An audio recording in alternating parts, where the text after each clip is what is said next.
Hi, boys and girls. We are continuing practicing putting fractions on a number line.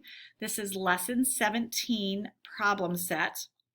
So today we are being given fractions and we need to put those fractions on the number line without labeling everything on the number line. So the first thing we need to do, we need to look at our denominator to see how many equal parts we need between each of the whole numbers. And we need 6 equal parts, which means we need to draw 5 lines in between each set of whole numbers. So go ahead and do that.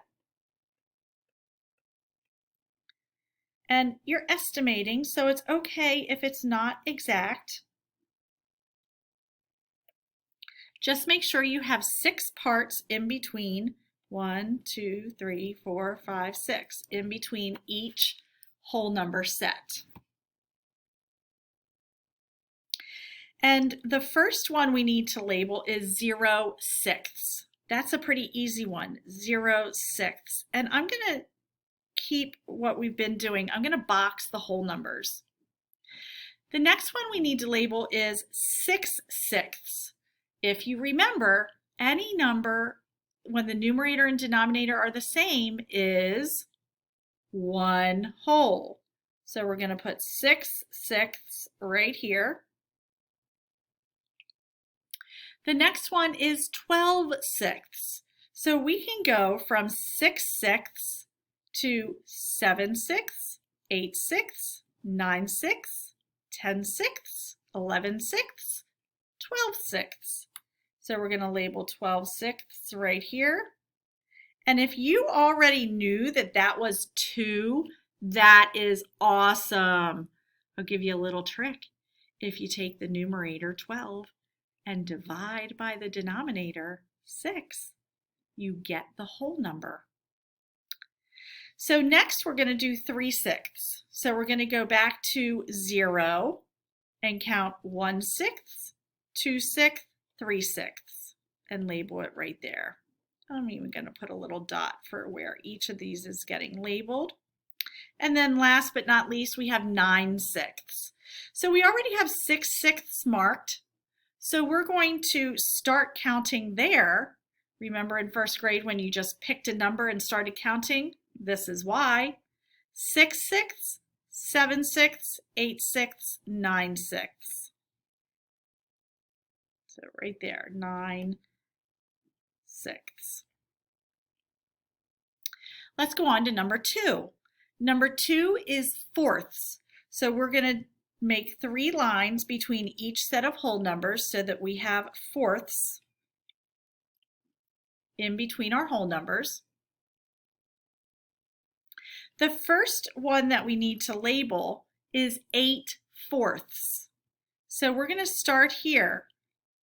How many fourths is 1 whole? It is 4/4. And as I'm looking up here, I see that that is one that we need to label. So I'm going to go ahead and label 4/4. And I'm going to put a little line through that so I know I did it. Now we can go to 8/4. 4/4, 5/4, 6/4, 7/4, 8/4. Maybe you already knew that because you did 4, because that is my denominator, times 2, and that gets us 8/4. Going to put a little line through that because we did that. Now we're going to do 6/4. Well, I could come back and do 7/4, 6/4. Or I could start counting down here and do it. Either way is fine. And we end up at the same place. Next is 12/4. We can start here at 8, 9/4, 10/4, 11/4, 12/4. Maybe you looked at that and said, oh, 12 divided by 4, that's the whole number 3. And then 16/4. Where could that be?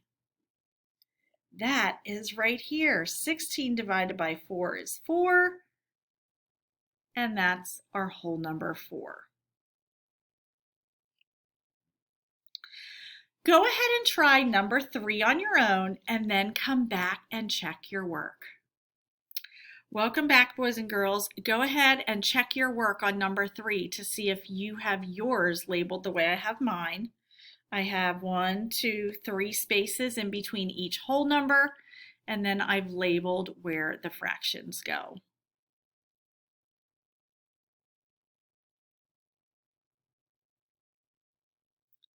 Let's go ahead and take a look at number 5 together.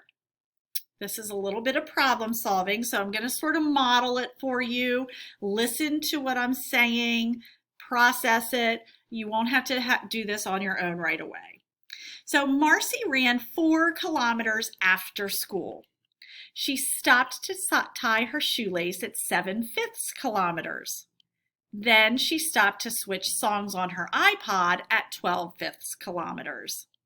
Draw a number line showing Marcy's run. Include her starting and finishing points and the 2 places where she stopped. So I'm going to go ahead and draw my number line. And it tells me where to mark where she started and where she stopped. Well, if I'm just starting a run, I haven't gone anywhere yet, right? So I'm going to be at 0. And she ended at 4 kilometers. So I have 0 kilometers and 4 kilometers. So in between there, I had to hit 1 kilometer, 2 kilometers, and 3 kilometers. Now, when I look at the problem, we're talking about fifths. So each of those kilometers needs to be divided into 5 equal parts. So I'm going to change my ink color just so that you can see. So we're going to make 4 lines in between to get 5 equal parts. And it's not perfect. Whoops, that one I didn't do right. And now I erased my whole line. Oh, Mrs. Goshert, I should have used the undo button.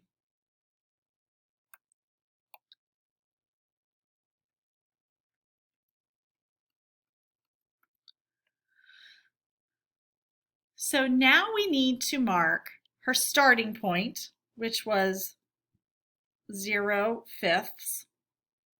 And I'm going to box it because it's a whole number. Over here, 4 kilometers times 5 equal parts in each gives me 20 fifths. I'm going to box that.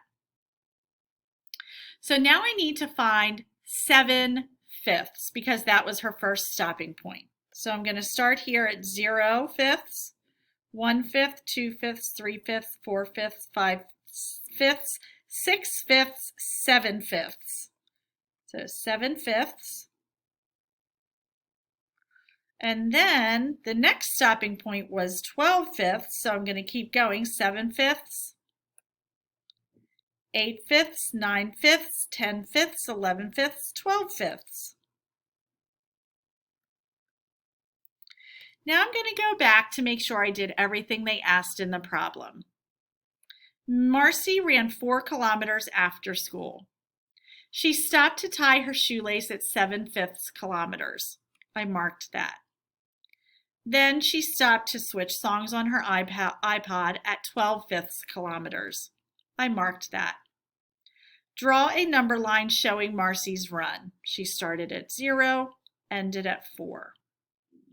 Include her starting and finishing points and the 2 places where she stopped. We did everything they asked us to do, and we are finished. Boys and girls, you're going to go on to do some of the homework practice on your own. Use your problem set as a guide and rewatch parts of the daily video if you need to. Good luck.